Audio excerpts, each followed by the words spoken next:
अस्सलामुअलैकुम नाज़रीन, आप देख रहे हैं जेएन न्यूज़ HD। आइए एक नजर डालते हैं आज की अहम खबरों पर। जी नाज़रीन, अब खबर शामिल करते हैं सरहारी से, जहां से हमारे ब्यूरो चीफ सिंध रिपोर्ट पेश कर रहे हैं।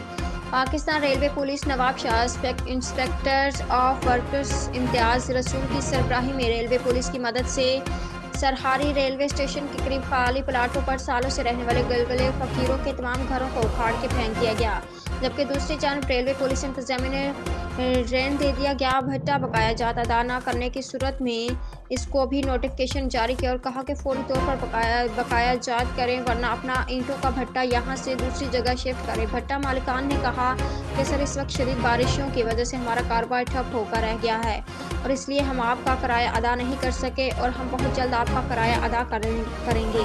भट्टा मालिक दिल मुराद बरोही और मुराद मोहम्मद बरोही ने लिखत में दिया कि आइंदा माह हम आपका किराया अदा करेंगे, क्योंकि इस वक्त भट्टे के चारों तरफ बरसाती पानी भरा हुआ है, जिसकी वजह से कारोबार नहीं हो रहा। रेलवे वर्क्स इंस्पेक्टर इनके रसूल ने सहाफ़ियों से बातचीत करते हुए कहा कि रेलवे के खाली प्लाटों पर मुख्तलिफ बरादरियों ने जो कब्जे किए हुए हैं उनको हम बर्दाश्त नहीं करेंगे, क्योंकि इनकी शिकायत एतबार तक पहुँची हुई है। और आपके सरहारी के सहाफ़ी साथियों ने भी मुख्तलिफ चैनल्स में हाल ही में सरहारी रेलवे स्टेशन की न्यूज़ चलाई है कि सरहारी में मुख्तलिफ लोगों ने रेलवे के प्लाट पर कब्जा किया हुआ है। इस न्यूज़ के बाद हालात ने हमें हुक्म दिया है कि आप सरहारी में जाकर तमाम रेलवे के प्लाट से कब्जा ख़त्म करवाएंगे या उनको लीज पर देकर लिखने में किराया वसूल करें। Report Talib Hussain Khanzada, bureau chief, JN news Sindh.